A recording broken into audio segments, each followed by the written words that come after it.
أنت الحبيب خير الأنام، أنت نور وسلام، علمتنا صبرا جميل، أنت صادق أمين، أخلاقه نبع الهدى، وصفاته قدوة لنا.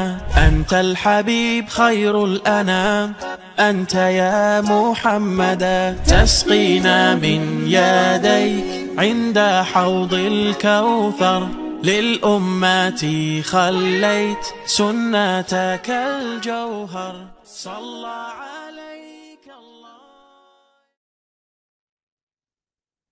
Tubuhmu lagi panas apa dingin nih? Webinar persembahan Meaningful Ways. Rasakan jalannya, temukan maknanya. Bismillahirrahmanirrahim. Allahumma inna nas'aluka ilman nafi'an wa na'udzubika min ilmin la yanfa'. Rabbi zidni ilma warzuqni fahma. Amin ya Allah ya rabbal alamin.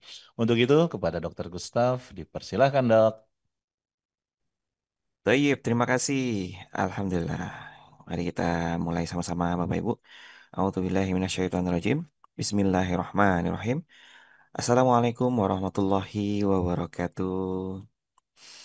Alhamdulillah Rabbil Alamin. Assalatu wassalamu ala asrofil anbiya'i wal mursalin Sayyidina Muhammadin wa ala alihi wa ashabihi ajma'in. Allahumma sholli ala Sayyidina Muhammad wa ala ali Sayyidina Muhammad. Rabbi shrahli sadri wa yassir li amri wa hlul datam min lisani yafqahu qawli. Rabbi anzilni munzalan mubarakan wa anta khairul munzilin. Rabbi zidni ilma warzuqni fahma bi rahmatika ya arhamar rahimin. Astagfirullahaladzim, astagfirullahaladzim, astagfirullahaladzim. Apa kabarnya Bapak Ibu semuanya? Bahagia selalu insya Allah dimanapun berada. Bapak Ibu semuanya selalu dikaruniai oleh Allah Subhanahu Wa Taala kebahagiaan, ketenangan, perlindungan, pertolongan dan keberlimpahan insya Allah. Amin, amin, Allahumma amin. Dan terkhusus juga untuk Kang Reza, sahabat saya, keluarga saya, seperti Bapak Ibu semuanya. Mari kita juga jangan pernah lupakan untuk mendoakan orang-orang yang pernah atau yang sering muncul di depan layar kaca kita. Insya Allah dikaruniai oleh Allah Subhanahu Wa Taala perlindungan juga, keberlimpahan. Dan qadarullah saat ini juga anak-anaknya Kang Reza sedang dalam kondisi kurang sehat. Kita doakan mereka semua bisa sembuh dalam waktu yang cepat, tidak menimbulkan masalah baru, dan bisa dalam kondisi sehat walafiat ya, sehat paripurna, sehat yang memberikan manfaat. Amin. Amin amin ya rabbal alamin. Ahlan wa sahlan Bapak Ibu yang sudah bergabung. Mungkin di antara Bapak Ibu ada yang baru melihat saya, baru kenal dengan saya. Salam kenal ya. Nama saya Gustaviansa Fahresa Pradana. Bapak Ibu boleh panggil saya Gustaf atau Dokvin, biasanya dipanggil oleh teman-teman saya dengan sebutan Dokvin ya. Dan wallahualam mungkin di antara ratusan jamaah atau ratusan penonton pagi hari ini, mungkin di antaranya ada yang berasal dari Civitas Akademika Universitas Universitas Tanjung Pura Pontianak, yang dimana menjadi alma mater saya, profesi dokter ya, atau S1 profesi dokter saya di Universitas Tanjung Pura Pontianak.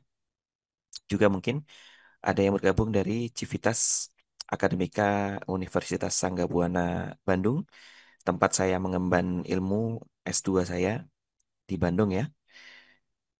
Dan mungkin ada dari Civitas atau dari lingkungan profesi ya, Ikatan Dokter Indonesia. Salam kenal para rekan sejawat, baik yang di Pontianak maupun di kota-kota lain. Dan salam hormat saya untuk teman-teman semuanya. Salam salam edukasi ya. Mungkin di sini ada yang senior saya atau yang lebih punya banyak ilmu ya, Bapak Ibu. Saya tidak pernah tahu, mungkin di sini ada yang lebih ahli dari saya dan tentu pasti lebih soleh dari saya ya.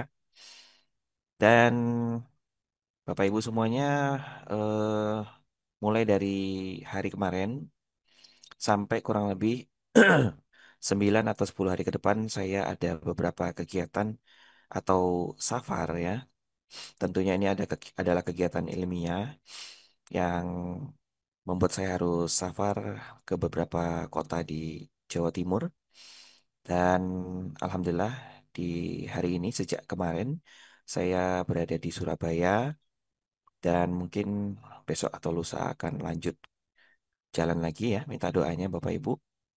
Insya Allah Allah selalu lindungi kami dan izinkan kami bisa pulang kembali dengan selamat ke kota asal kami. Adakah di sini yang dari Jawa Timur atau Surabaya ya? Kemarin hujannya lebat dan alhamdulillah pagi hari ini sejuk lah ya. Alhamdulillah ya. Semoga selalu enak cuacanya. Jadi bikin betah. Amin. Terpantau di sini ada 486 orang partisipan yang siap belajar. Nah, berapapun nanti yang bertambah terus, semoga bisa menyusul ya. Oh, ada yang dari Kediri, ada yang dari Surabaya, ada juga Blitar, Masya Allah.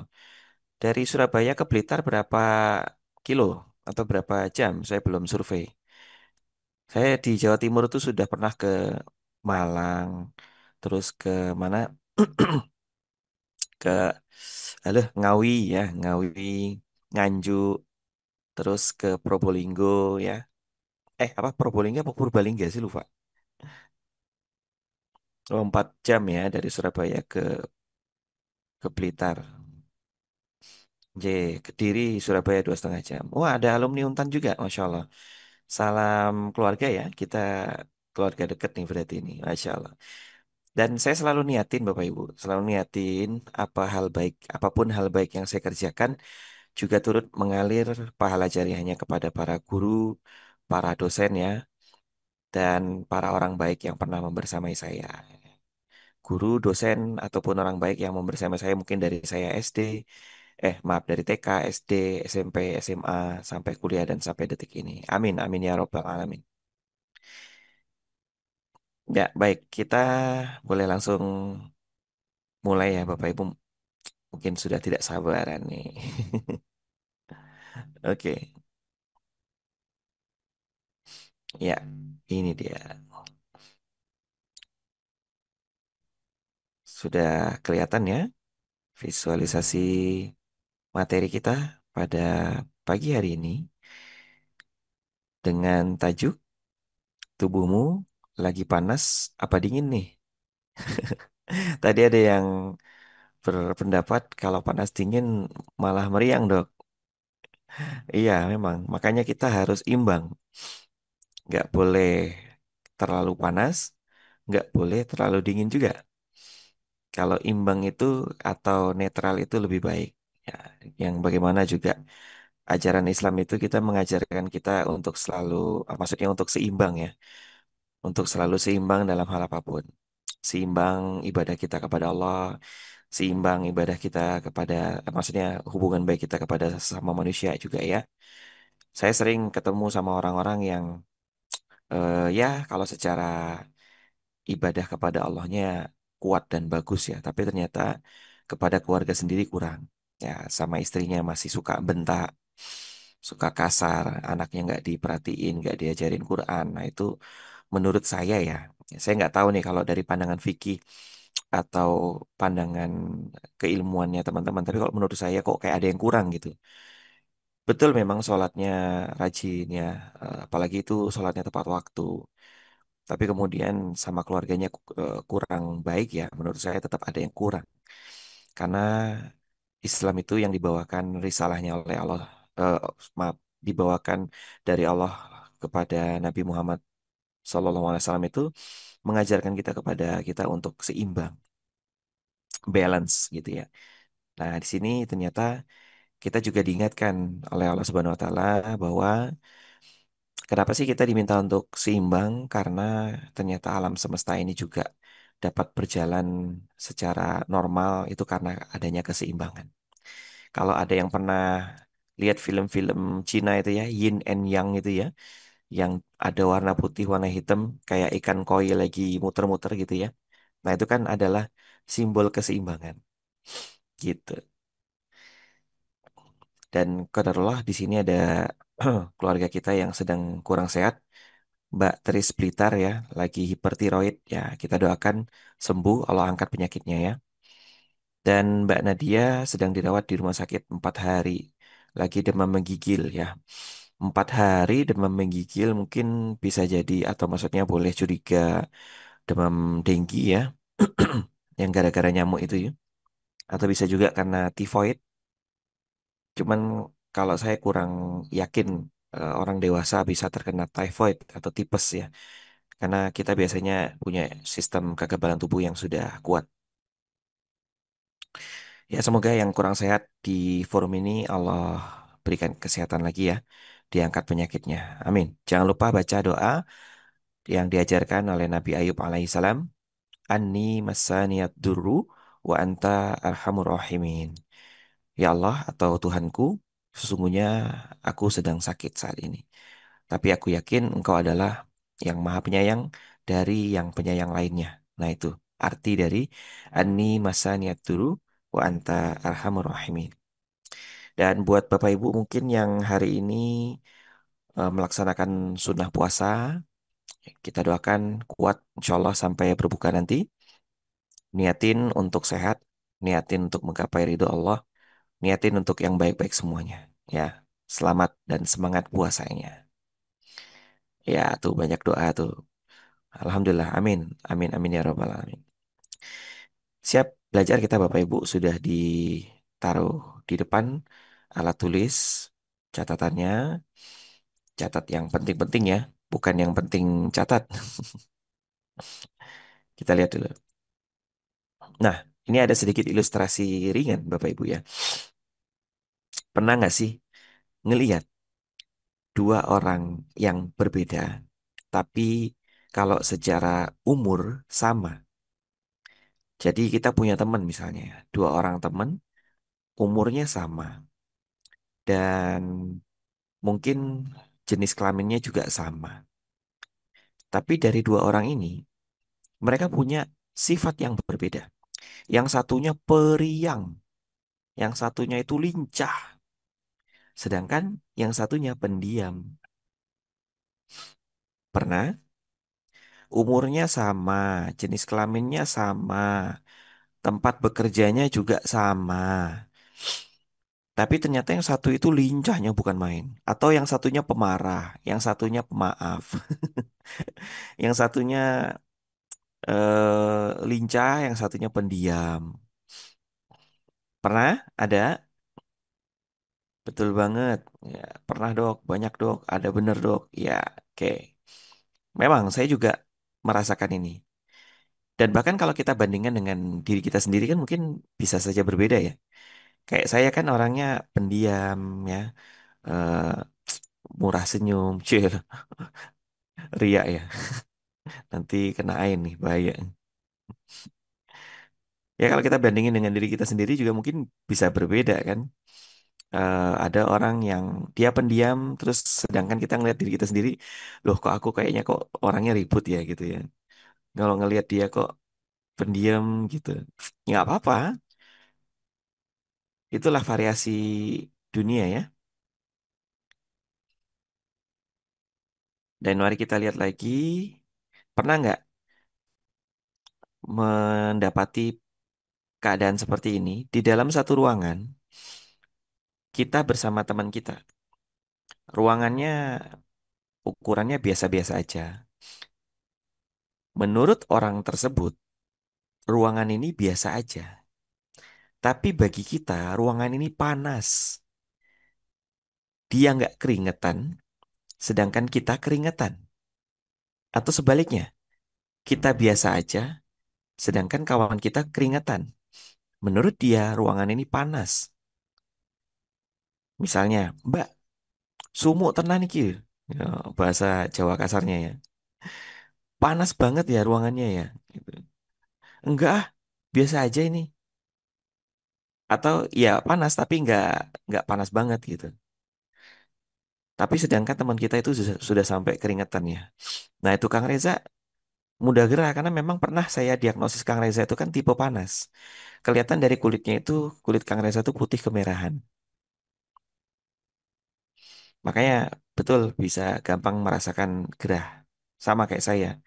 Saya itu tipe cenderung sedikit panas lah. Jadi kalau di sebuah aktivitas mungkin keringat saya lebih cepat keluar. Mbak Nia Isni, aku sama suami gitu dok. Suami gerah, aku biasa aja. Bisa jadi. Kak Risa Caca, wih apa kabar Kak Risa Caca? Lama nggak bersua nih. Sumuan, ya. Dan memang saya lihat Kak Risa Caca itu tipe panas. Karena bisa terlihat dari penampilan, dari cara Kak Risa Caca make up, memang terlihat tipe panas ya. Atau cenderung panas maksudnya. Nah, makin penasaran, makin bingung. Ini maksudnya apa ini?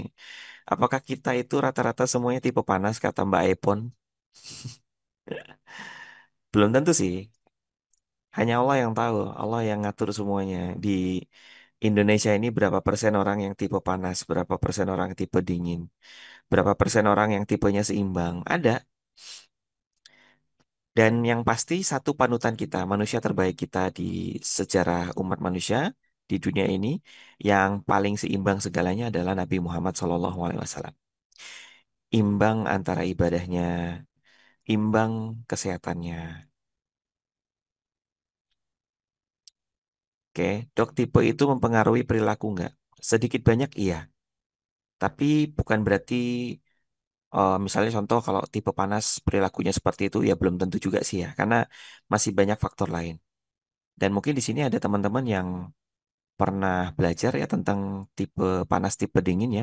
Mari kita saling melengkapi aja. Mungkin nanti ada sisi yang saya kurang, boleh dibantu diingetin. Saya dingin tapi keringetan dok. Ya, makanya nanti kita lihat. Ada orang yang tipe dingin tapi mudah keringetan. Sebaliknya ada orang yang tipe panas tapi nggak gampang keringetan juga. Karena memang untuk menilai orang tipe panas, tipe dingin, tipe yang lain itu tidak bisa hanya dari satu aspek saja. Seperti yang tadi saya bilang, Mbak Risa Caca, saya bisa langsung mengira ya, bukan menjudge tapi mengira saja. Sepertinya tipe panas. Kenapa? Karena saya melihat dari beberapa aspek. Mbak Risa Caca pernah tanya jawab kepada saya dan saya lihat dari volume suaranya. Saya lihat dari riasan atau make up wajahnya dan lihat dari apa namanya ya bentuk badannya Mbak Risa Caca memang lebih cenderungnya panas, tapi bukan berarti ini 100% ya. Dan begini teman-teman, sengaja memang di awal ini saya berikan beberapa informasi yang mungkin membuat sedikit bingung tentang panas dingin. Dan memang ini tujuannya supaya Bapak Ibu mulai anu ya, tertrigger atau mulai penasaran ya, karena memang biasanya ilmu itu perlu diawali dengan rasa penasaran. Beda antara kita ikut ilmu gratisan sama ikut ilmu yang kita punya niat atau ilmu yang memang kita cari di situ ya. Kan forum pagi ini kan gratisan ya, tapi saya nggak mau. Walaupun forum pagi ini gratis, paling tidak ada sesuatu yang bisa kita bayar. Apa itu? Rasa penasaran. Nah, gitulah. Gitu ya. Kalau saya tipe dingin dok, semakin berkeringat semakin dingin badan saya. Kayak es, padahal saya merasa panas. Nah, nanti kita lihat kira-kira apa yang seperti itu ya. Salam dok, anak saya tangannya gampang berkeringat ya. Apa kata tadi tuh? Tutup. Gampang selalu keringetan. Nah, itu ada pertanda lain juga ya, nggak mesti harus tipe dingin, tipe panas ya. Saya kasih contekan sedikit aja. Kalau yang namanya kita ngerasa telapak tangan dan kaki kita gampang berkeringat itu, besar kemungkinan ada masalahnya itu antara di jantung atau di ginjal. Caranya gampang aja, olahraga, terus cukupkan minumnya, sama berjemur, udah. Apalagi kalau ditambah dengan bekam sunnah. Oke, kita lanjut dulu. Ini ilustrasi seperti ini. Ternyata teman-teman juga pernah mengalami ya. Saya pikir hanya saya sendiri. Alhamdulillah. Berarti saya punya teman. Ya, ada yang pernah melihat dua sosok orang yang punya sifat yang berbeda. Ada juga yang pernah melihat dua orang yang merasakan sensasi yang berbeda di dalam sebuah ruangan. Dan ini sebetulnya Allah itu sudah memberitahu kepada kita atau mengingatkan atau memberikan surat keputusannya kepada kita tentang kondisi ini ya. Sebetulnya masih banyak ayat-ayat lainnya, tapi paling tidak yang bisa saya sampaikan itu ada di tiga ayat ini, yaitu ayat keseimbangan ya. Teman-teman boleh ikuti tadabur saya, maksudnya ikuti bentuk tadaburan saya terhadap tiga ayat ini, gitu ya maksudnya ya. Yang pertama, ada di Quran Surah An-Nisa ayat 79, yang di dalamnya bunyinya, Bismillah, apa saja nikmat yang kamu peroleh itu dari Allah. Sedangkan apa saja bencana atau keburukan yang menimpa kita itu dari kesalahan diri kita sendiri. Di sini Allah mau memperlihatkan keadilannya atau keseimbangan yang sudah Allah titipkan di dunia kita. Ingat bahwa seimbang itu nggak mesti sama. Seimbang itu nggak mesti rata. Kalau Bapak Ibu lihat, ada hitam, ada putih. Ada besar, ada kecil. Ada laki, ada perempuan. Itulah seimbang. Kalau semuanya laki-laki di dunia ini, itu nggak imbang. Berantem semua isinya nanti. Nggak ada sosok yang menyejukkan, yaitu apa? Wanita. Betul? Dan mungkin bisa kita lihat di ayat ini, di kalimat pertama, yang bagus-bagus datangnya dari Allah. Sedangkan yang buruk-buruk itu datang dari diri kita sendiri. Itulah keseimbangan. Kalau yang bagus dan yang buruk datang dari Allah semua, kita nggak, berarti kita selalu apa ya? Berarti kita akan hidup selalu di bawah ancaman. Wah, gimana ya nanti kalau Allah tiba-tiba ngasih saya cobaan atau ujian gimana ya? Kalau tiba-tiba Allah pengen ngasih kita keburukan gimana ya? Enggak gitu. Karena Allah sudah bilang, ada keburukan, ada bencana itu karena kesalahan kita sendiri. Allah itu maha penyayang. Nggak mungkin ngasih kita kesulitan atau keburukan kalau bukan karena kesalahan kita sendiri gitu loh maksudnya. Itulah keseimbangan. Ada siang, ada malam, ada matahari, ada bulan. Ada salah, ada benar. Ada pahala, ada dosa. Ada surga, ada neraka. Apalagi? Ada api, ada air. Ada gula, ada garam. Gitu kan mungkin ya. Dan keseimbangan itu adalah salah satu maha kuasanya Allah Subhanahu wa taala. Sebagai contoh gini deh. Kita tinggal di daerah yang panas. Kita tinggal di daerah atau kota yang mungkin dekat sama garis khatulistiwa ya. Sebagai contoh di kota Pontianak. Bapak Ibu ketahuilah bahwa biasanya kalau suhu udara itu panas, biasa airnya terasa dingin. Aneh bin ajaib. Suhu udaranya lagi panas, tapi kalau kita mandi siang-siang rasanya sejuk, dingin, seger. Airnya dingin. Sebaliknya, ketika cuaca sedang dingin atau pada saat malam atau pada saat hujan, aneh bin ajaib, airnya hangat.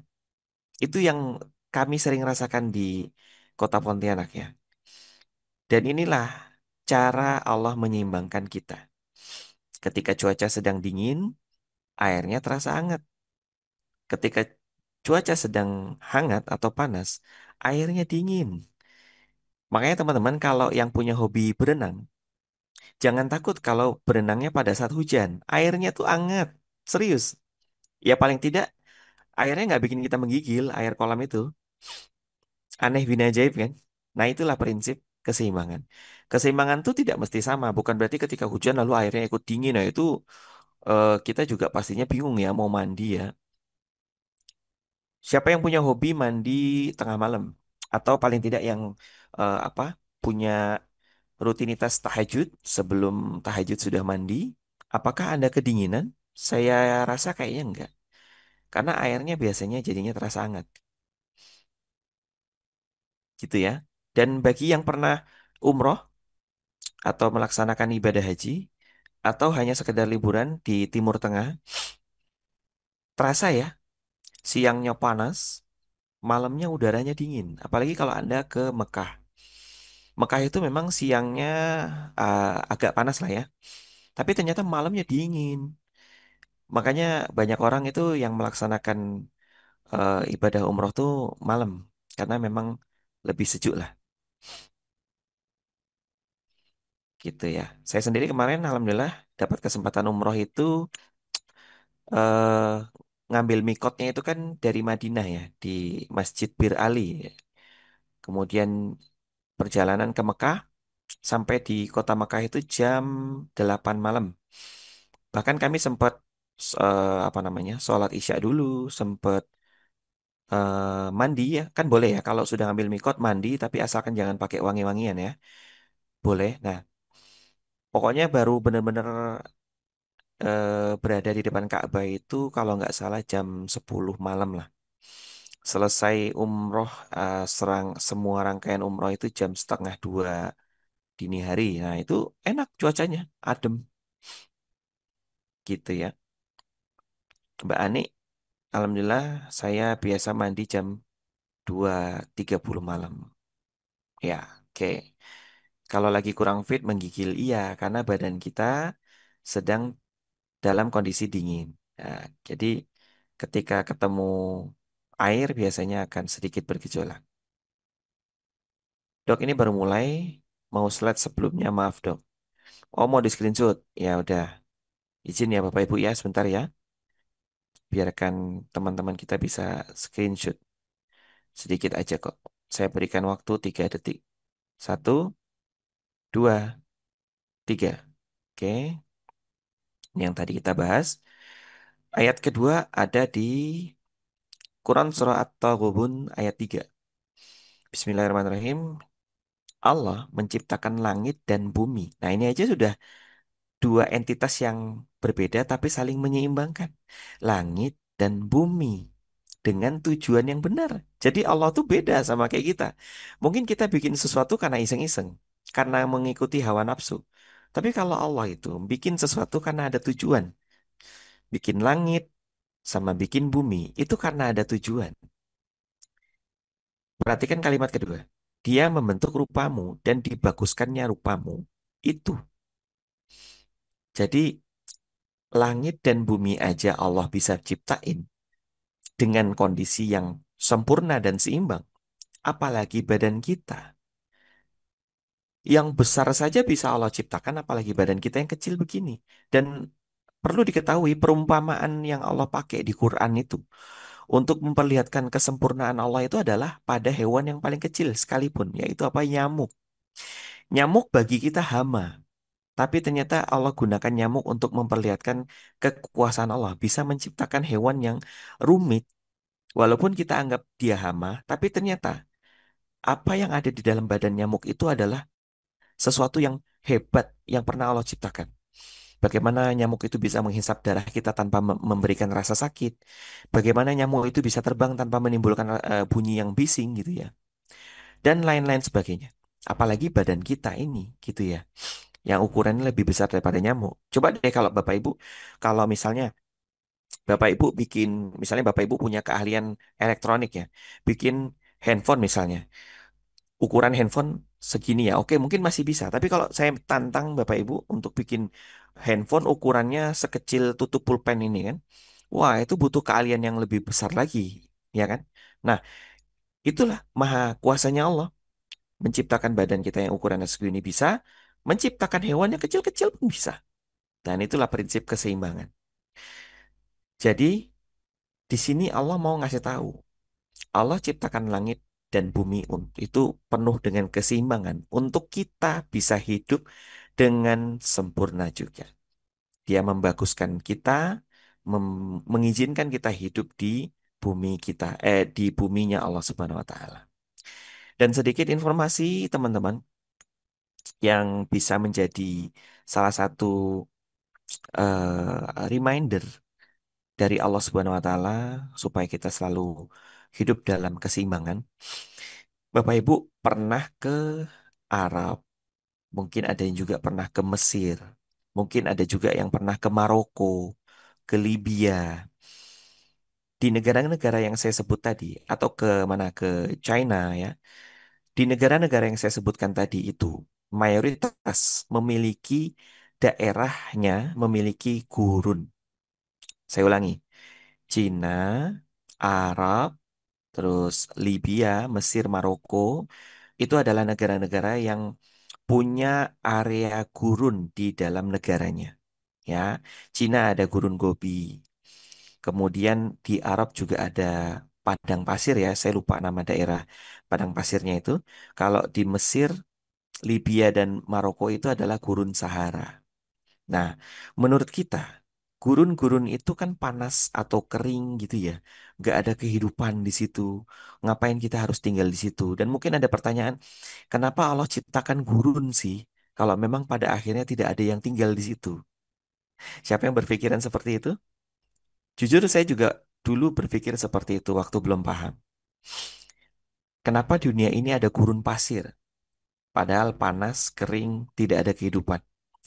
Ternyata Bapak Ibu, Allah ciptakan gurun pasir itu ada tujuannya. Setelah diteliti, ternyata gurun pasir itu, pasir-pasirnya memiliki kandungan protein, memiliki kandungan nutrisi yang bagus. Kandungan nutrisi dari pasir-pasir dari gurun, gurun yang tadi saya sebut itu, dia bisa menghidupi area lain di belahan bumi lain sehingga makanya ada hutan-hutan yang tumbuh subur di belahan dunia yang lain. Ada permukaan laut yang tenang dengan biota laut yang hidup.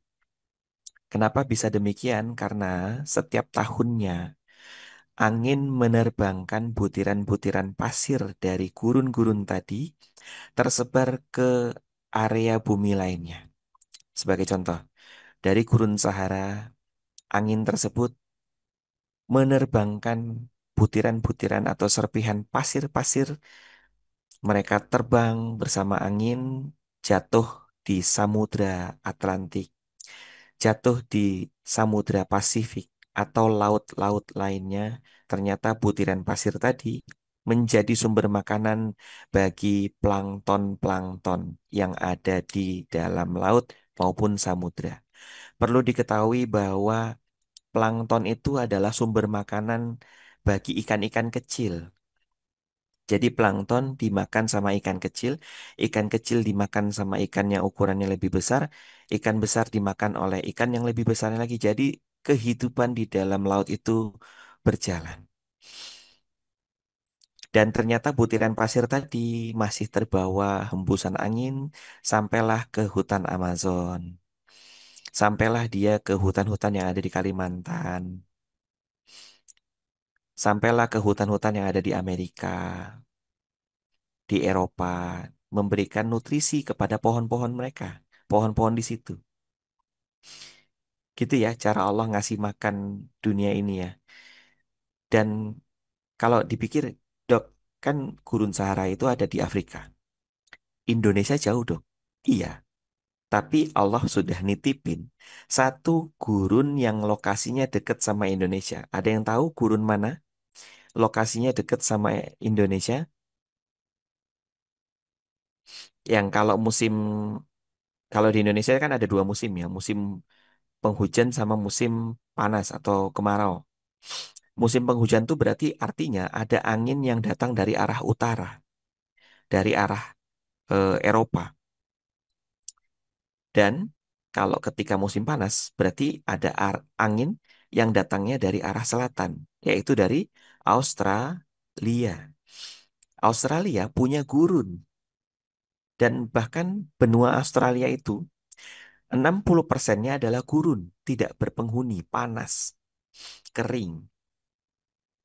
Jadi, gurun pasir dari Australia itu, butiran atau serpihan pasirnya terbawa oleh angin, jatuhlah di permukaan laut di Indonesia, dan di hutan-hutan Indonesia itulah yang menghidupkan Indonesia.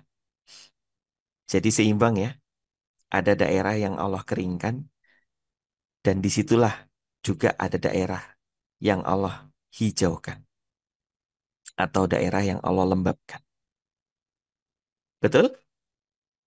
Jadi terbukti ya, Quran Surah At-Taghabun ayat 3 ini, maha kuasanya Allah Subhanahu wa Ta'ala. Semakin yakin kita kepada karunia Allah Subhanahu wa Ta'ala, semakin yakin kita terhadap eksistensi Allah Subhanahu wa Ta'ala.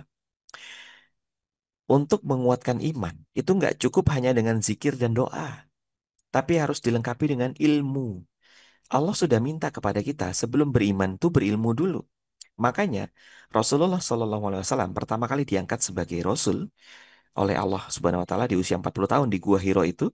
Perintah Allah yang pertama itu bukanlah engkau ayo dakwah, bukan. Iqra, bacalah, baca buku atau baca kondisi, baca situasi, baca ilmu yang ada di sekitar-sekitar kita gitu. Baru kemudian iman itu bisa terbentuk. Kalau iman dulu baru ilmu, biasanya nanti jadinya radikal atau jadinya malah menyimpang. Tapi kalau ilmu dulu baru kemudian kita kuatkan dan terbentuk iman. Wah, imannya bagus banget tuh.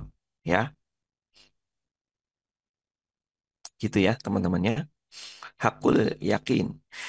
Perlu di garis bawahi sebenarnya bukan Dovin ya Bunda. Saya tulis deh, Dok Vins biasanya. Dokter Vinza maksudnya. Tuh, saya biasanya dipanggil Dok Vin. Loh kok hilang? Nih, seperti itu. Bukan Dovin. Nanti khawatirnya menyinggung teman-teman yang namanya Dovin ya.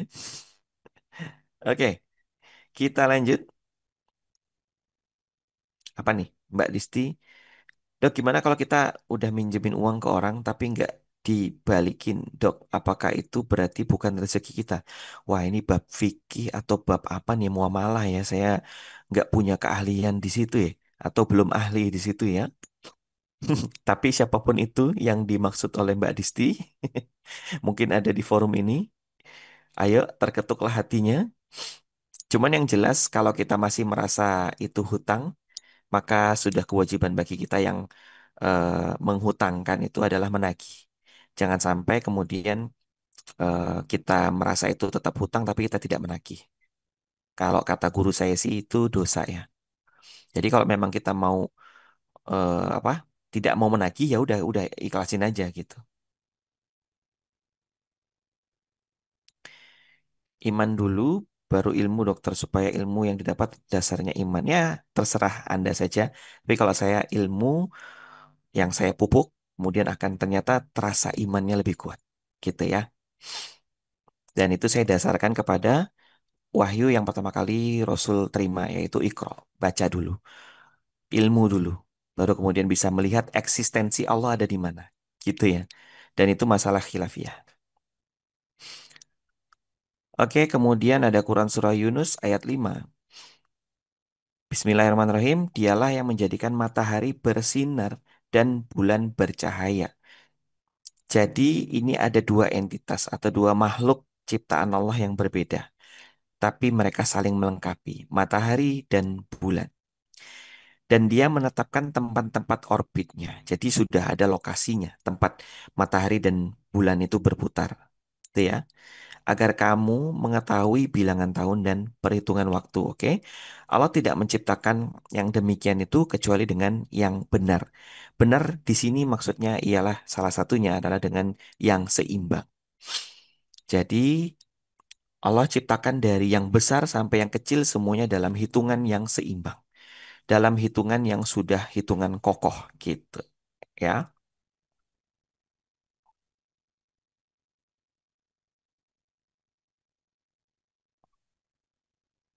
Sebentar.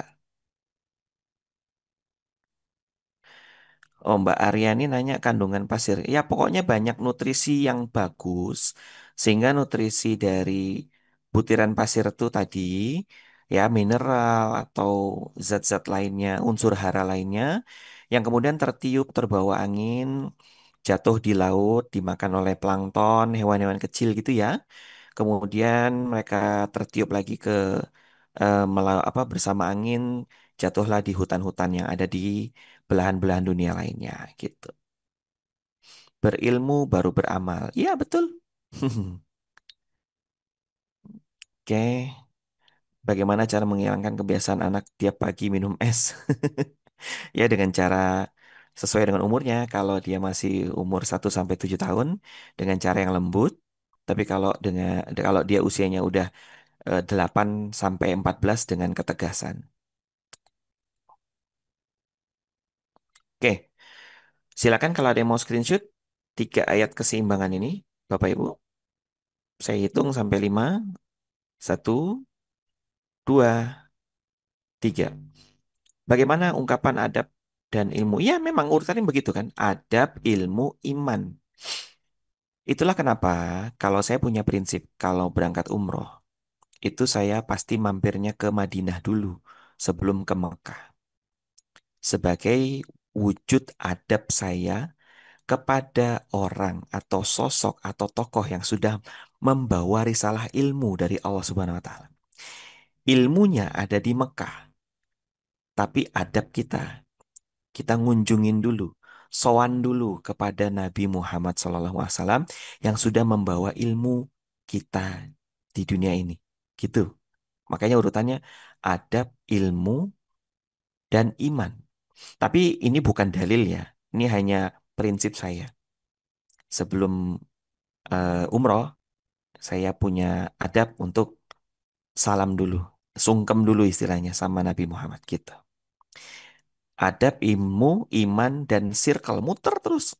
Jadi bukan berarti adab kita sudah selesai, kemudian kita dapat ilmu, lalu kita meninggalkan adab, ya nggak gitu. Adabnya tetap kita jaga. Adab, ilmu, iman, terus muter lagi. Adab, ilmu, iman, adab gitu. Ya, gitu ya. Rasulullah ada di Madinah. Jadi saya mampirnya Madinah dulu, baru Mekah. Saya pernah nyimak resep sehat itu seimbang konsumsi kurma dan mentimun. Iya atau benar nih? Iya atau salah nih? Nah, nanti kita pelajari lebih dalam ya. Ya dok, sebelum pakai jilbab berilmu dulu. Ya boleh. Saya setuju. Kita harus tahu tujuannya pakai jilbab itu apa. Sampailah kita paham bahwa sebesar apapun dosa yang kita lakukan, ternyata kita tuh harus tetap berjilbab bagi yang wanita. Dan sebesar apapun dosa yang kita lakukan, ternyata kita tuh harus tetap wajib sholat. Jadi sholat itu bukan perkara kita soleh, tapi sholat dan berjilbab itu adalah wajib. Mau dalam kondisi apapun kita. Ini bagi saya ya, gitu ya. Saya kenal ada salah satu tokoh di kota Pontianak sini. Beliau bisa saya kategorikan atau beliau beliau juga saya anggap sebagai guru. Ya, sekarang beliau adalah orang hebat, orang yang baik, yang soleh ya. Tapi ternyata setiap manusia punya ini ya cerita mungkin sisi gelap ya. Dulu beliau juga pernah merasakan sisi gelap. Jadi beliau ini adalah akhwat perempuan dulu waktu masih mudanya sebelum hijrah itu beliau sering atau dekat dengan dunia malam ya atau dunia gemerlap. Dan Bapak Ibu tahu dia di dalam diskotik tetap cari musola. Ketika azan subuh berkumandang dia tetap sholat. Di situ dia merasa bahwa sebesar apapun dosa yang kita lakukan kita harus tetap sholat. Kondisinya seperti itu. Dan itu juga bisa saya anggap. Jadi wanita ini mau soleh ataupun enggak, dia tetap harus berjilbab karena itu adalah perintah. Gitu ya. Jadi sekarang fenomena yang terjadi apa?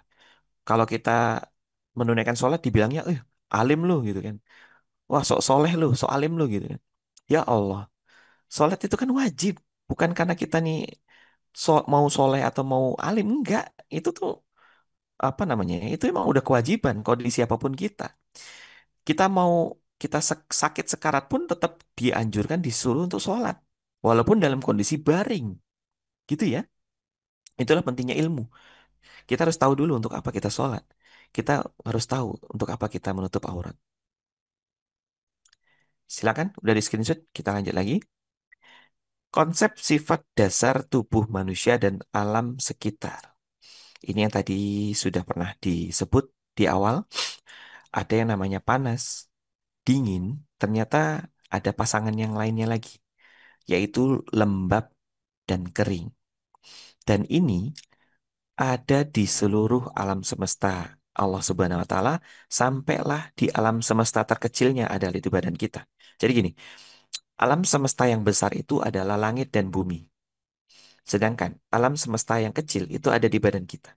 Apa yang terjadi di langit dan bumi itu juga terjadi di dalam badan kita. Sebagai contoh, mau bukti? Mau tahu? Bapak Ibu pernah lihat matahari? Apa nih? Kok ada yang nulis panjang ini apa nih? Butiran pasir umumnya terdiri dari mineral-mineral. Oh, wah, keren. Bunda Hajan ini, Masya Allah. Terima kasih ya Bunda ya. Tuh silakan teman-teman yang mau lihat penjelasan mineral dari dalam butiran pasir ya. Bisa dilihat di kiriman Bunda Hajan ini ya. Gitu ya. Jadi gini teman-teman. Ini ada bukti. apa yang terjadi di alam semesta yang besar, dan itu juga terjadi di dalam tubuh kita. Nih, perhatikan.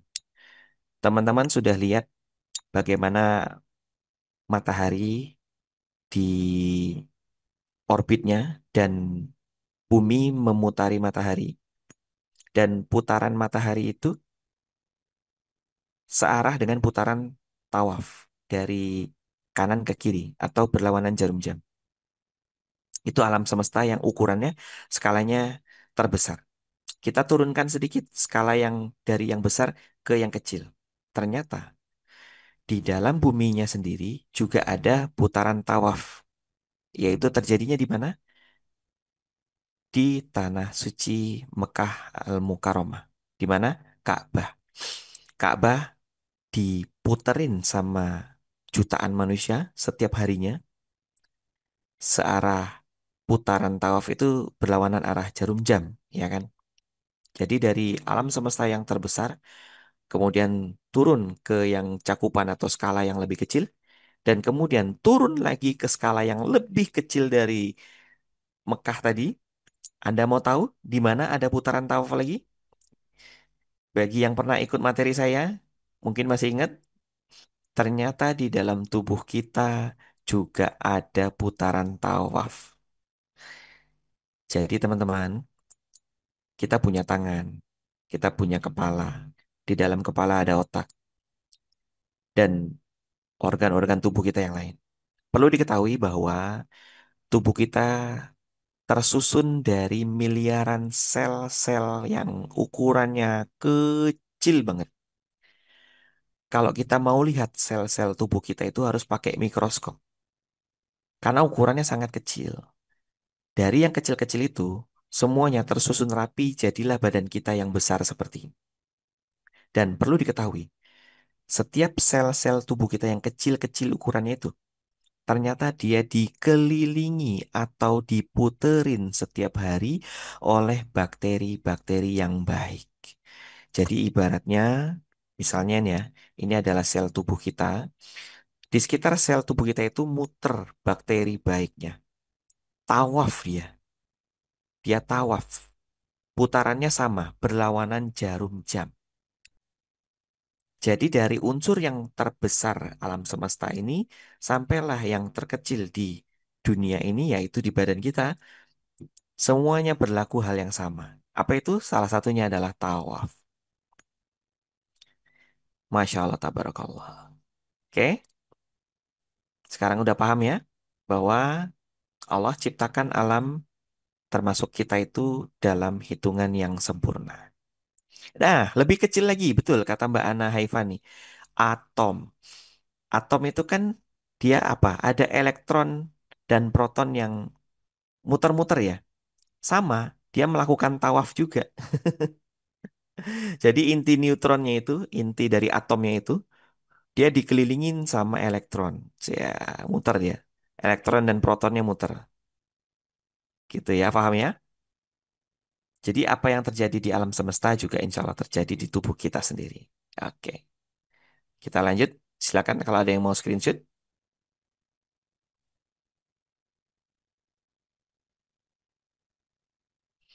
Masya Allah ada 760 orang partisipan yang bergabung. Ahlan wa sahlan, selamat belajar.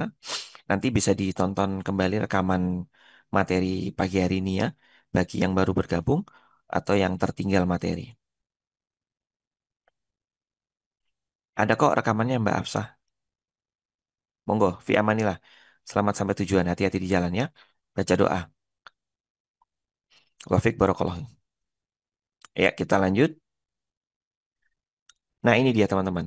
Sedikit atau yang bisa saya sebut kisi-kisi lah ya. Kalau kisi-kisi itu berarti belum semua. Hanya sebagian yang bisa saya tampilkan di sini karena mengingat keterbatasan waktu. Jadi saya hanya kasih gambaran kasarnya saja. Mizaj itu yang tadi kita lihat ya, ada panas, dingin, lembab, kering, itu ya. Itu adalah mizaj ya. Jadi di sini kita bisa lihat ada kata dominan panas. Perhatikan baik-baik, ada kata dominan. Jadi bukan hanya kata panas saja, tapi dominan. Nanti teman-teman akan paham. Dominan panas ini unsur utamanya ialah api. Ciri fisik orang-orang yang dominan panas itu biasanya keringatan, gampang keringatan, kulitnya kemerahan, biasanya dia punya tubuh yang kuat, lincah, nafsu makan lumayan tinggi, dan suara yang kuat. Dan ini hanya gambaran, atau ini hanya kecenderungan.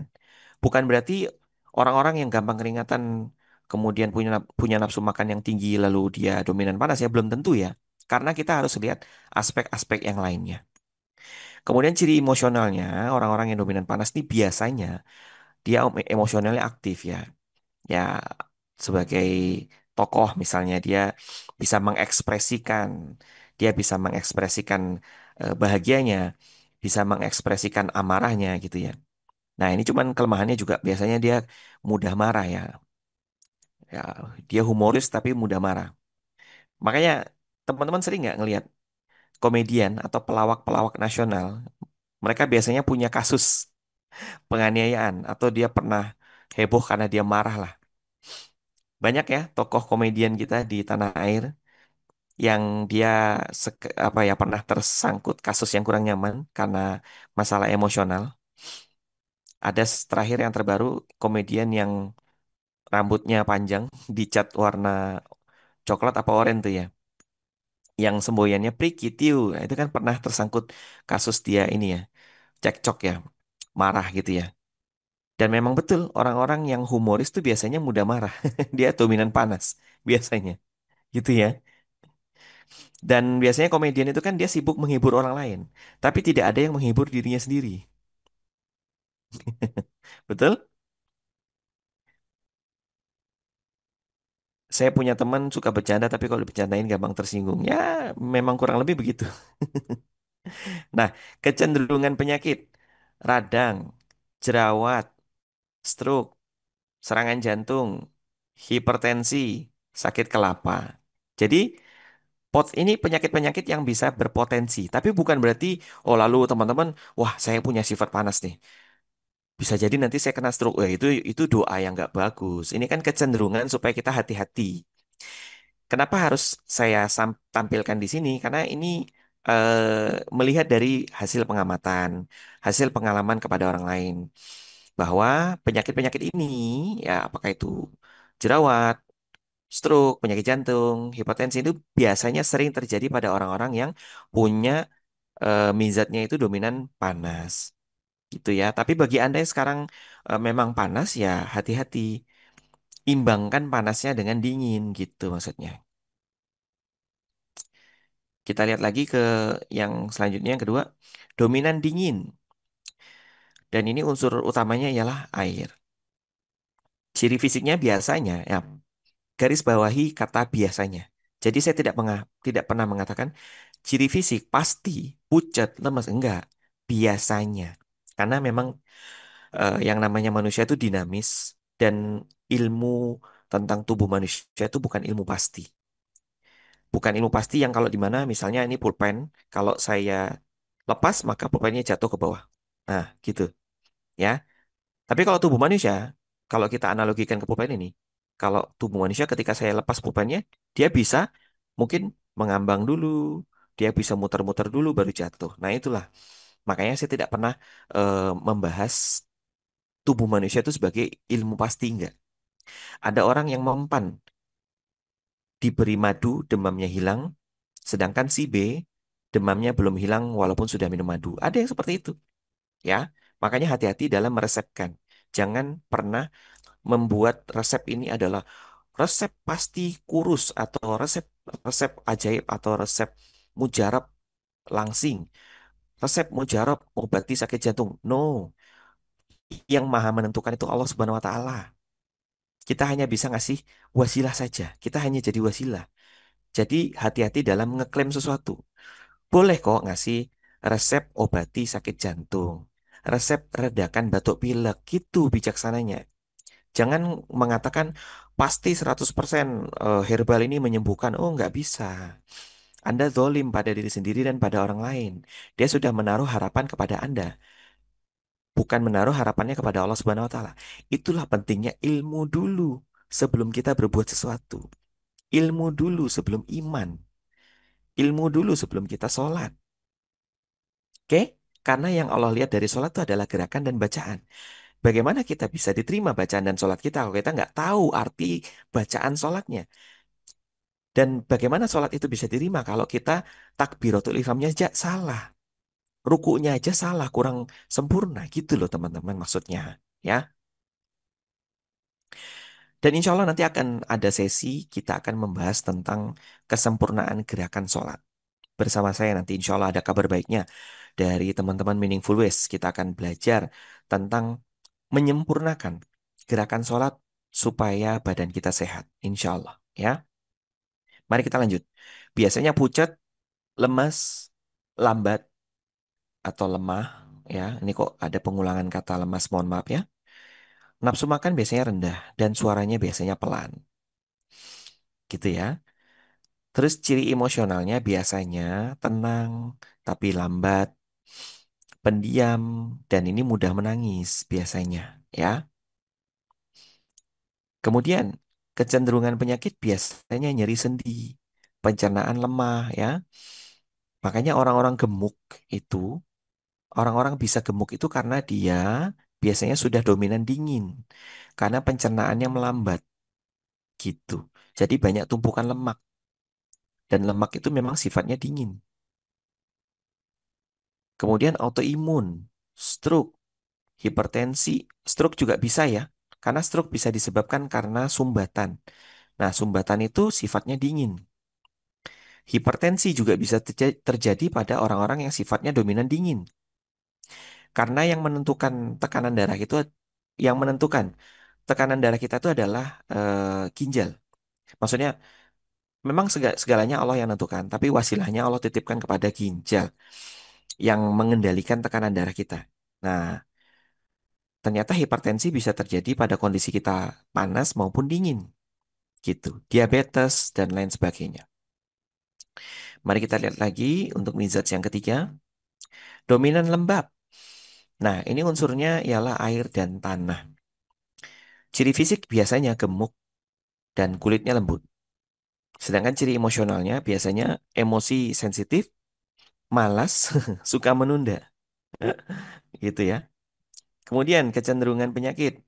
Biasanya ini banyak lendir ya, gampang terkena asma, batuk pilek. Terus orangnya juga biasanya obes atau gemuk ya. Dan ini hati-hati kalau dominan lembab ini kesuburan kita menurun nih.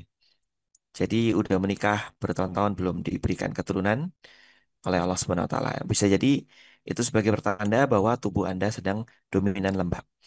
Bagaimana caranya, Dok? Ya, saya kasih contekan aja satu di antara banyak hal yang bisa dilakukan untuk menyeimbangkan atau mengurangi dominan lembab kita ialah dengan salah satunya adalah berjemur supaya cairan tubuh kita tuh keluar atau air di dalam tubuh kita tuh keluar gitu. Kemudian yang keempat ya dominan kering. Ya, unsur utamanya ialah api dan udara. Ya, udara ketemu api wes dah sifatnya mengeringkan. Dan ciri fisiknya biasanya ya, kalau kita punya baju, bajunya ketika dia basah kan bajunya ukurannya biasanya membesar tuh atau spons dikasih air, wah, tebel, berat.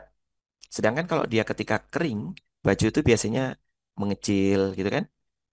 Terus keriput bajunya ya. Nah, ini sama. Kulit kita itu kalau kering tuh jadinya keriput.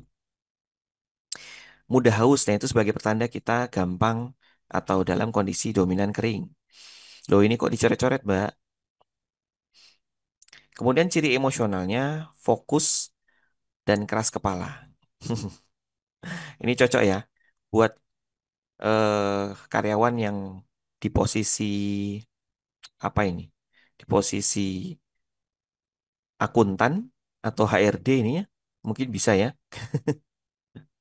Kemudian kecenderungan penyakit, sembelit, insomnia, dan orangnya gampang alergi, biduran. Nah, misalnya bisa ya.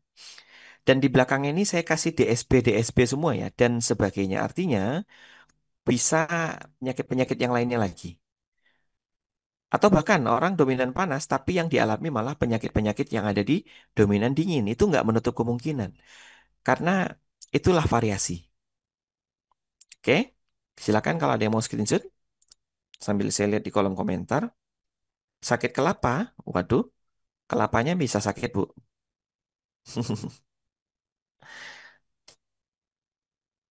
Apakah dingin juga sering keputihan? Nah, ini nggak bisa langsung saya jawab dalam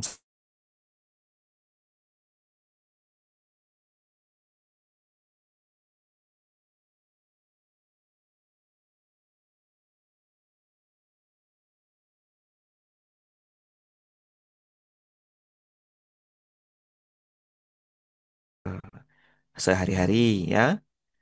Kemudian atur pola makan dan pernafasannya karena kulit itu ada hubungannya dengan paru-paru dan pencernaan. Bekal pelembab boleh juga. Sakit kepala tertulisnya sakit kelapa. Human error karena manusia makhluk yang tiada. Siapa yang pernah ikut materi-materi saya? Selalu ada typo di bagian kepala kelapa ya. Memang saya sengaja taruh tulisan kepala dengan kelapa supaya tidak terlalu mengerikan. Kalau apalagi saya menyebutkan apa kemarin, trauma kelapa ya, memang sengaja. Ya kalau nyebut trauma kepala tuh kayak mengerikan gitu. Jadi saya plesetkan jadi kelapa.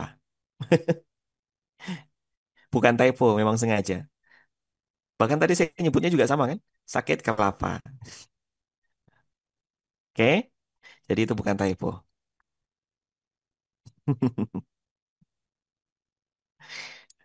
Benar juga sih dok. Berarti pada fokus dok. Alhamdulillah. Kabar baiknya berarti pada fokus semua. Oke, sudah di screenshot. 4 ini ya. Kita lanjut ya. Satu, dua, tiga. Cep. Nah, ini yang tadi saya sebut. Kenapa ada orang yang eh, dia kayaknya ngerasa cenderung panas. Tapi kok dia eh, malah pendiam. Ada orang yang dia merasa dia cenderung dingin. Tapi kok gampang keringetan. Nah, itu mari kita lihat gini. Ini teman-teman, ini bukan gambar yang sesungguhnya. Ini bukan yang hitungan yang absolut atau yang konkret bukan ya. Tapi ini hanya perumpamaan atau gambaran saja. Jadi tubuh kita tuh haruslah seimbang. Kenapa? Karena 4 unsur ini atau 4 sifat ini harus ada semuanya di dalam badan kita, tapi dalam kadar yang seimbang, sama semuanya. Lihat ya, yang merah angkanya 10, yang biru muda angkanya 10 juga. Hijau angkanya 10, kuning muda juga angkanya 10. Dan perlu dilihat di sini,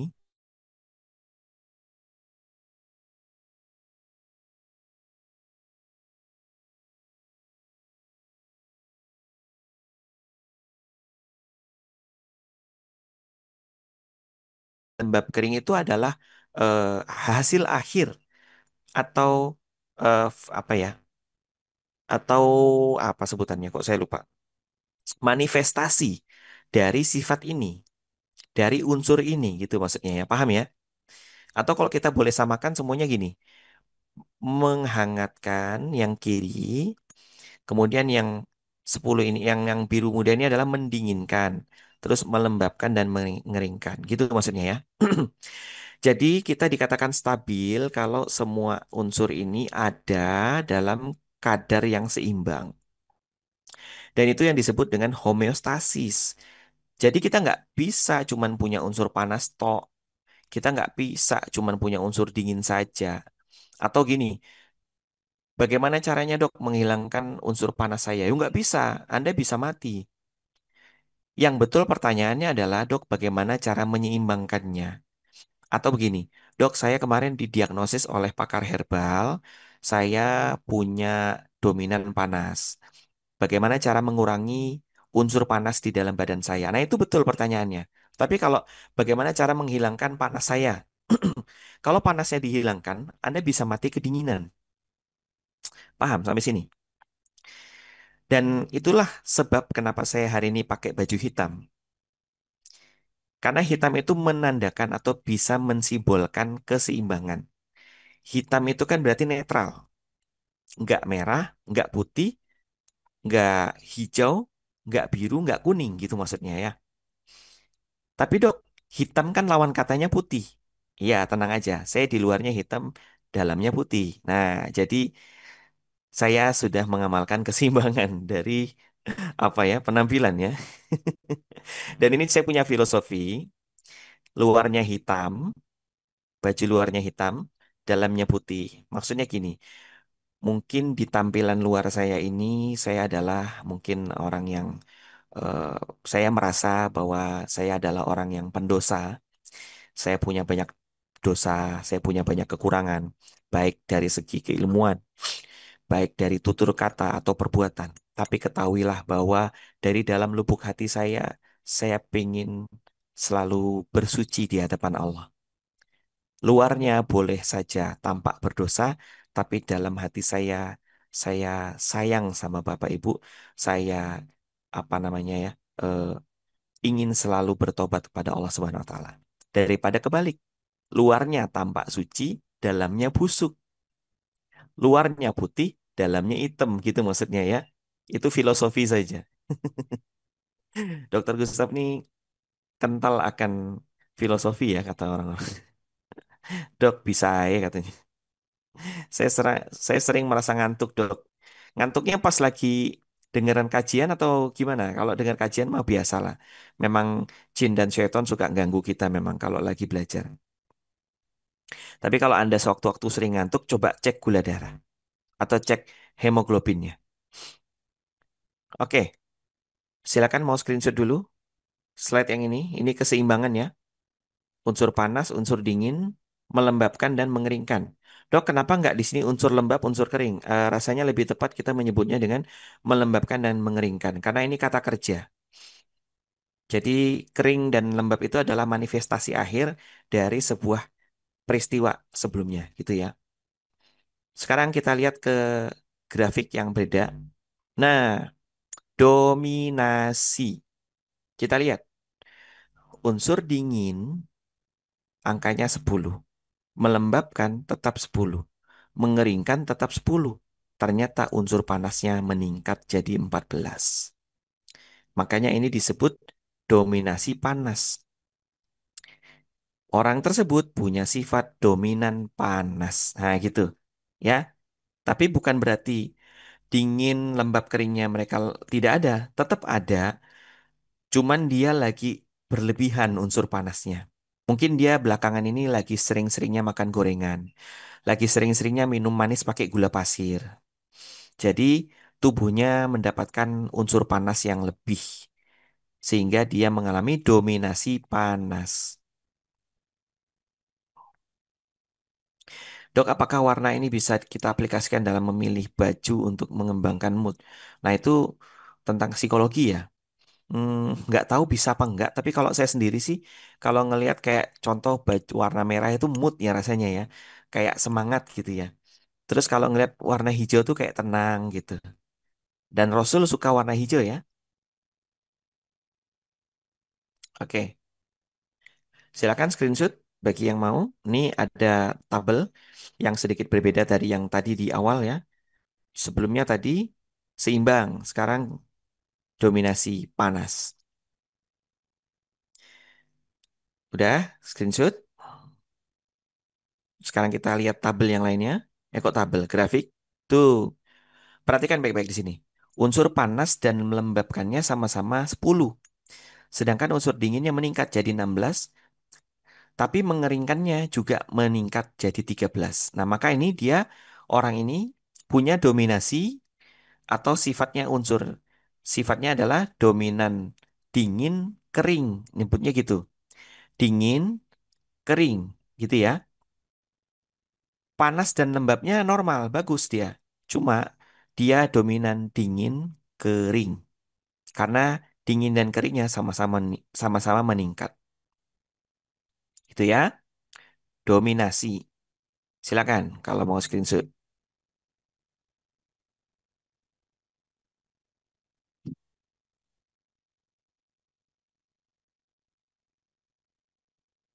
Bagaimana cara mengetahui unsur yang dominan di dalam tubuh kita, Dok? Nah, mulai penasaran nih kan? Apakah unsur bisa berubah-ubah dominasinya? Bisa. Bisa berubah-ubah, tapi tidak dalam waktu yang cepat. Oke, kita geser lagi. Nah, tadi dominasi, sekarang defisiensi. Lihat judul di atasnya. Tadi dominasi, sekarang defisiensi. Defisiensi itu berarti berkurang. Kita lihat ya, unsur dingin, melembabkan dan mengeringkan sama-sama 10. Sedangkan unsur panasnya turun jadi 8. Jadi kita bisa menyebutkannya orang itu sedang mengalami kekurangan panas, kekurangan unsur panas. Jadi yang tadi saya bilang itu tadi, orang itu ya, orangnya itu kalau dilihat dari ciri-ciri sepertinya dia kayaknya tipe panas. Tapi kok dia pendiam? Ngerti ya? Itu bisa jadi karena dia sedang dalam kondisi unsur panasnya berkurang. Mungkin dia udah lama nggak makan daging, ya. Dia minumnya dingin-dingin terus, gitu ya. Bisa kayak gitu. Jadi unsur panasnya turun, tapi unsur dinginnya tetap, gitu. Jadi bukan berarti ketika unsur panas turun lalu dinginnya naik, nggak gitu. Karena kita pakai diagramnya tuh yang diagram setara, gitu ya. Bukan diagram bertingkat. Kalau diagram bertingkat ketika ada satu yang turun, yang satu berarti naik, nggak gitu. Ya, paham? Kalau kulit berminyak itu beda hal lagi ya, biasanya karena memang dari hmm, dari pola makan biasanya.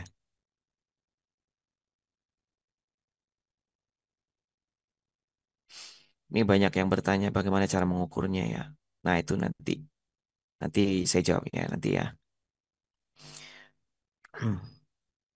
Dok, mulai bangun tidur sering sakit kelapa, kelenyengan, itu bisa seharian dan itu kenapa, Dok? Salah satunya karena posisi tidur yang kurang tepat, terus itu juga bisa menjadi pertanda bahwa kualitas tidurnya tidak baik. Kemudian yang ketiga mungkin sebelum tidurnya belum baca doa.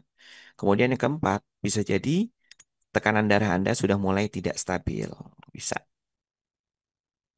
Butuh kehangatan, kata Mbak Nia. Mbak Aan, izin live ya, monggo. Via Manila ya. Oke, kita geser lagi. Lihat dan sebutkan kemungkinan sifat tubuh Anda saat ini. Ayo, Bapak Ibu, sisihkan waktu 1 menit ke depan untuk Anda mengamati diri sendiri. Dilihat dari gejala dan tanda-tanda yang tadi sudah saya sebut. Kira-kira Anda dominan apa atau defisiensi apa? Apa coba? Boleh. Dok, saya kayaknya dominan panas lembab misalnya. Dingin, dominan panas tuh. Udah mulai pada jawab. Saya dominan dingin, Mbak Elinda ya. Terus dominan dingin kata Mbak Rina. Dominan panas Mbak Ira, Mbak Ana Lampung dingin ya. Wih, waduh cepet banget. Jadi nggak bisa kebaca. Panas lembab. Wah ini sepertinya seimbang ya. Forum kita insya Allah seimbang antara panas dan dinginnya. Alhamdulillah. Jadi bisa saling melengkapi. Kita nggak mungkin cekcok di forum ini ya. Kalau semuanya panas, cekcok nih kita nih. Terjadi perdebatan terus nih. Dingin lembab, dominan dingin, panas lembab. Masya Allah, udah mulai punya gambaran lah ya. Wallahu alam, apakah itu benar atau tidak? Tapi teman-teman bisa mengira-ngira. Paling tidak teman-teman, kita semuanya sudah sadar. Oh, bahwa ternyata tubuh kita tuh nggak sesimpel itu ya. Ternyata alam semesta tuh lebih rumit dari yang kita kira. Mbak Silvi dingin, loh, bahkan sampai emote ini es batu. Dingin, panas, dingin kering. Mbak Rizkia, dingin, apa kering ya? Mbak Sri Purwanti, maaf, Mbak Sri Puryanti dingin.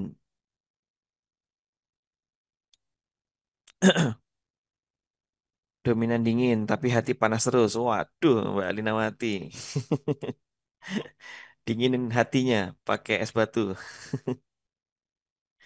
Dok, kalau vegetarian apakah mempengaruhi libido, dok?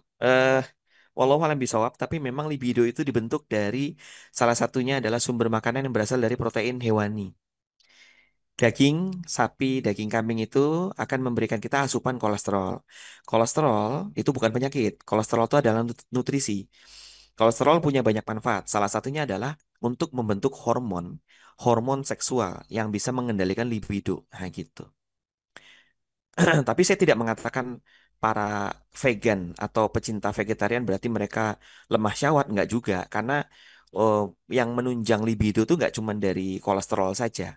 Enggak cuma dari makanan hewani, tapi dari lingkungan, dari pola pikir, dari minuman juga bisa. Dari air itu juga bisa. Mbak Lastri, monggo via Manila. Nanti tonton rekamannya. Oke? Sudah ya? Sudah mulai pada punya gambaran nih tentang dirinya masing-masing. Oke, cukup dulu. Kita geser lagi. Yang mempengaruhi mizaj kita itu tadi saya bilang, makanya nggak ada yang pasti. Nggak bisa kita kemudian mendiagnosis dengan gampang atau kita ngejudge orang tersebut. Wah ini kayaknya orang itu panas tuh. Kenapa? Oh dia gampang marah. Yo, orang yang tipe dingin pun juga bisa marah. Siapapun bisa marah gitu loh teman-teman. Ya. Dan ini yang bisa mempengaruhi ya, mizaj kita tuh naik turun atau berubah-ubah tuh karena dari genetika orang tua. Nah, nanti penjelasan lengkapnya ada di sesi All You Can Heal saya ya.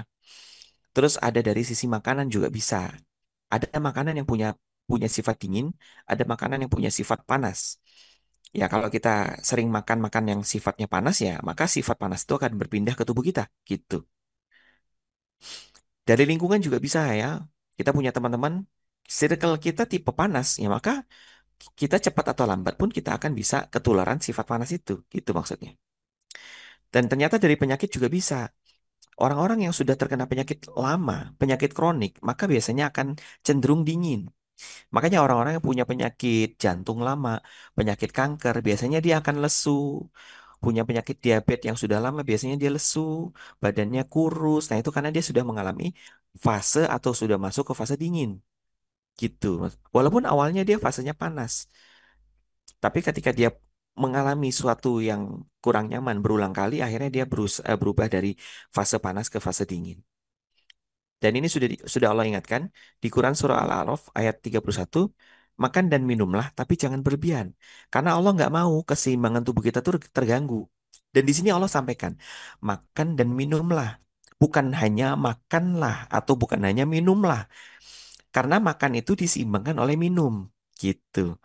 Ya, makan dan minumlah ini Allah sudah nitipin keseimbangan di sini. Tapi jangan berlebihan.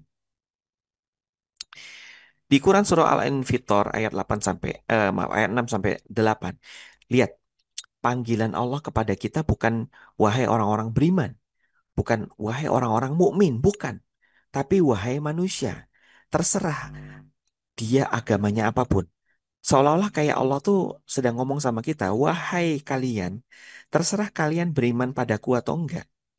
Tapi aku menegur kalian dengan pernyataan apa yang telah memperdayamu dari Tuhanmu yang maha mulia, yang telah menciptakanmu, lalu menyempurnakanmu, menjadikan tubuhmu seimbang dalam bentuk apa saja yang dia kehendaki, dia menyusun tubuhmu. Nah, perhatikan baik-baik. Pertama, Allah nyebutnya wahai manusia. Jadi ini berlaku buat siapapun. Mau dia Nasrani, mau dia Muslim, mau dia Buddhis ataupun apapun ya. Dan bahkan orang yang tidak menuhankan Allah pun atau tidak punya Tuhan pun ya, ini sudah peringatan Allah bahwa kalian semua itu aku yang ciptakan. Dan Allah yang menciptakan kita semua sesuai dengan kehendak Allah. Ada yang terlahir sebagai laki-laki, ada yang terlahir sebagai perempuan. Ya, ada yang sudah diet mati-matian tapi badannya tetap gemuk. Ada yang berusaha pengen gemuk tapi nggak gemuk-gemuk. Itu karena kehendak Allah.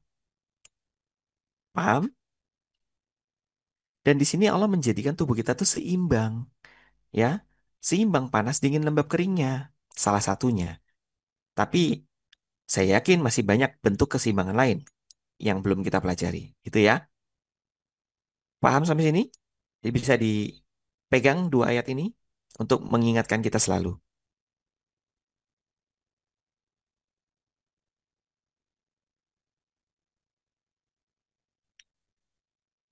Oke, sudah di screenshot. Kita lanjut ya. Bedakan antara wujud dan sifat, teman-teman. Nih sedikit sebagai penutup dari saya. Bedakan antara wujud dan sifat. Sebagai contoh, kopi punya sifat panas, sedangkan teh punya sifat dingin atau mendinginkan. Mau kopi itu disajikan dalam wujud yang panas ataupun yang dingin pakai es batu, dia tetap punya sifat panas. Paham? Sebaliknya, walaupun teh itu disajikan dalam wujud yang panas, ada uapnya, kalau dipegang dia terasa panas, dia tetap punya sifat mendinginkan. Paham ya? Jadi wujudnya boleh panas, tapi sifatnya tetap mendinginkan. Sebaliknya kopi, wujudnya boleh dingin, tapi dia punya sifat memanaskan atau punya sifat panas. Cuma, cuma ya, gula pasir itu sifatnya panas. Kalau teh yang sifatnya dingin, Anda seduh menggunakan gula pasir, maka sifatnya tidak lagi dingin, tapi berubah jadi panas. Atau paling tidak paling tidak derajat dinginnya jadi berkurang karena gula pasir itu panas. Sebaliknya, kopi kan sudah sifatnya panas nih. Terus kita minumnya pakai gula pasir, maka makin panas. Panas ketemu panas makin panas. Paham? Makanya banyak penderita stroke. Kalau dilihat rekam jejaknya, dia hobi minum kopi pakai gula pasir. Paham? Saya hobi kopi. Saya hobi minum kopi. Tapi saya tidak pakai gula pasir. Saya pakainya pakai pemanis stevia. Nih, ada di tangan saya. Banyak merek stevia yang bisa Anda beli di toko online. Silakan. Karena stevia tidak punya unsur panas, dia netral. Gitu ya. Kopi sama teh apa sama-sama nggak cocok buat asam lambung? Mbak Disti, nama asam lambung bukan nama penyakit. Asam lambung itu adalah cairan. Asam lambung itu adalah nama cairan di dalam lambung kita yang fungsinya untuk mencerna makanan. Jadi nama penyakitnya bukan asam lambung, tapi penyakit MAH atau gastritis atau sindrom dispepsia. Nah, mulai cerdas ya kita ya. Jadi saya koreksi redaksi kalimatnya Mbak Disti. Kopi sama teh apa sama-sama nggak cocok untuk penyakit MAH, dok? Ya, gastritis juga bisa. Sebetulnya bukan karena nggak cocok, tapi karena dia kelebihan unsur panasnya. Jadi organ lambung itu, aduh kok hilang, bersifat panas. Ya, organ lambung itu bersifat panas. Oke, kalau dia ketemu sama minuman air putih, maka dia menenangkan lambung. Karena panas ketemu air putih jadinya netral. Panas ketemu dingin, netral. Tapi kalau panas ketemu sama sesuatu yang juga sama-sama panas, maka dia akan semakin panas. Makanya kalau makan daging, kira-kira jangan kebanyakan. Karena sebagian besar daging punya sifat panas. Sehingga panas yang kemudian masuk ke dalam organ lambung kita yang punya sifat panas, maka lambungnya bergejolak. Paham? Kopi punya sifat panas. Kalau dikonsumsi dalam jumlah yang besar, maka akan mengakibatkan gejolak di dalam lambung. Atau minum kopinya satu gelas, tapi gulanya banyak. Maka derajat sifat panas di kopi itu meningkat, lebih panas. Sehingga menimbulkan gejolak di dalam lambung. Gitu, paham ya? Bagaimana cara kita tahu makanan yang sifatnya panas atau dingin, dok? Dan bagaimana cara bisa mengetahui tubuh kita ini apakah panas atau dingin, dok? Insya Allah akan kita bahas lengkap semuanya di All You Can Heal Batch 2. Lengkap dengan banyaknya jumlah pertemuan, maka akan banyak yang bisa kita pelajari. Termasuk tentang ilmu panas dingin lembab kering ini atau mizaj ini. Monggo, kita akan bertemu kembali di All You Can Heal Batch 2. Batch 1 kemarin sudah diikuti oleh 150 orang yang di mana jumlah pendaftarnya lebih dari itu, tapi kita batasin sampai 150 orang pada saat itu. Banyak yang kecewa, banyak yang nunggu. Karena pada saat itu kita masih melaksanakan batch pertama, baru perdana. Kita nggak mau ada kesalahan. Jadi jumlah pendaftarnya kita batasin hanya 150. Dan sudah ada 150 orang yang sudah pinter sekarang. Sudah ngerti tentang panas, dingin, lembab, kering. Dan bagaimana cara menilai makanan ini sifatnya apa. Makanan itu sifatnya apa. Kan nanti akan saya bagikan tabelnya. Akan saya bagikan isinya nanti. Contoh nasi sifatnya apa. Terus nanti kalau teman-teman mau bikin makanan, timun sifatnya apa. Terus bikin, misalnya teman-teman mau bikin menu, nah nanti kita bisa meracik menu sama-sama, ya. Dan kita bisa melihat kemungkinan sifat dari menu ini apa, gitu. Dan kabar baiknya katanya untuk batch yang kedua ini, kuota pendaftarannya kita lebarin, kita besarin sampai 250 orang. Jadi, buat teman-teman yang belum kebagian kemarin di batch satu, ayo kita jumpa di batch kedua ini. Dan buat teman-teman yang di batch satu yang sudah jadi alumni kemarin, ada program afiliasi. Teman-teman kalau mau apa ya, merekomendasikan orang lain untuk ikut batch 2 ini, teman-teman insya Allah akan mendapatkan benefit. Ya, nanti mungkin Kang Reza bisa menjelaskan atau admin kita bisa menjelaskan tentang program afiliasi tersebut. Dan tentu tujuannya ini bukan untuk duniawi, tapi untuk memperbanyak orang-orang yang bisa mendapatkan manfaat kesehatan, manfaat ilmu pengetahuan tentang kesehatan, supaya iman kita kepada Allah Subhanahu wa taala semakin kuat. Kita tahu landasan iman kita itu apa, salah satunya karena ilmu. Begitu teman-teman. Di kolom komentar ini teman-teman bisa kita lihat ada admin sudah membagikan link pendaftarannya. Silakan. Kalaupun mungkin ada yang mau tanya-tanya dulu, dipersilahkan. Kalau nggak salah juga metode pendaftarannya juga bisa dilakukan dengan cara cicilan ya. Maksudnya nggak langsung lunas, bisa dengan cara cicilan. Teman-teman tenang aja. Maharnya juga nggak terlalu mahal. Dok, kenapa kok ada mahar?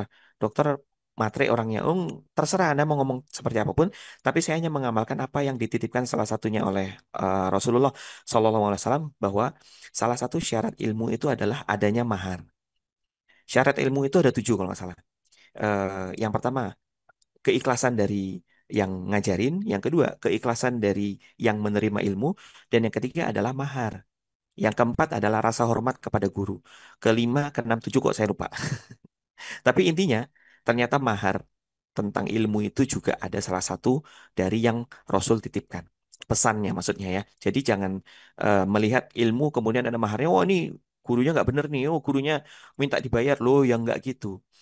Ilmu itu memang ada harganya. Gitu maksudnya. Oke?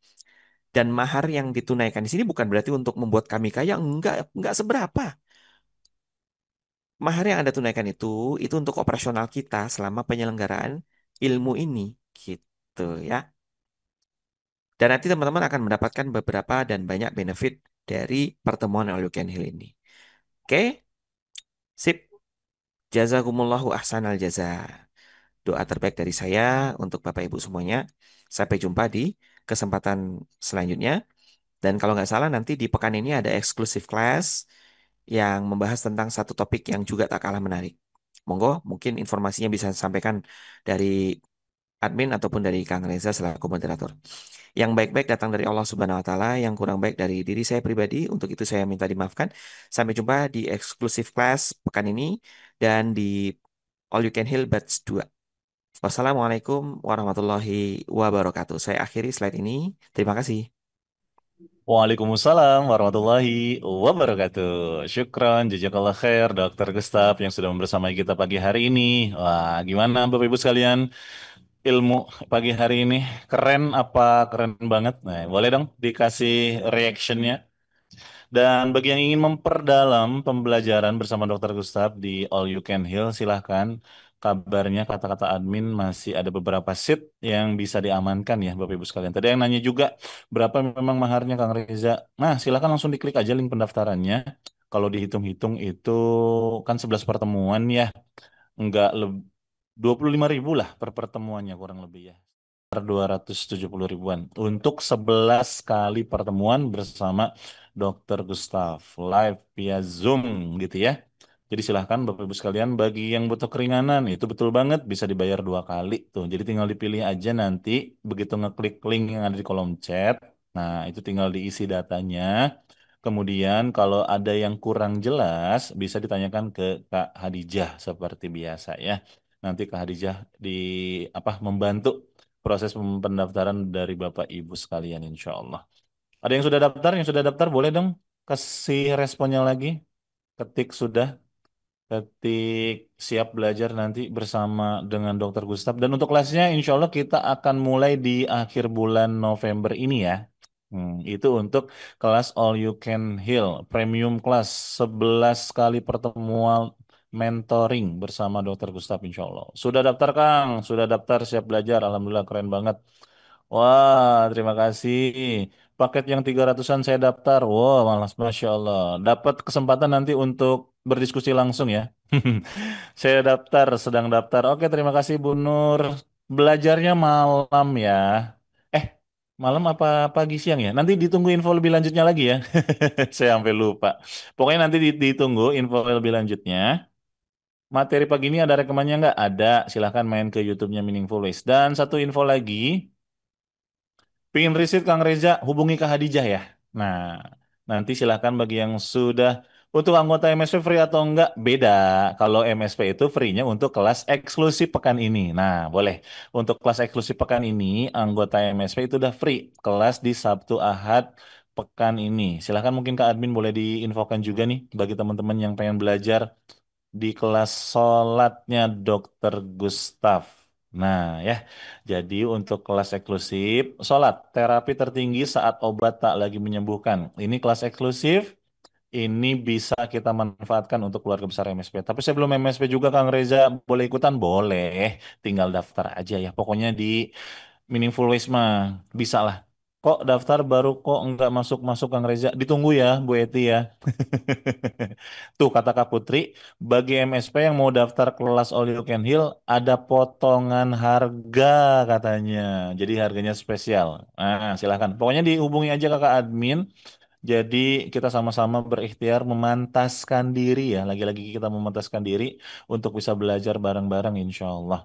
Jadi silakan dipilih kelasnya yang memang sesuai kebutuhan kita. Nah, di akhir pekan ini, insya Allah Sabtu dan Ahad ada kelas eksklusif bersama Dokter Gustaf.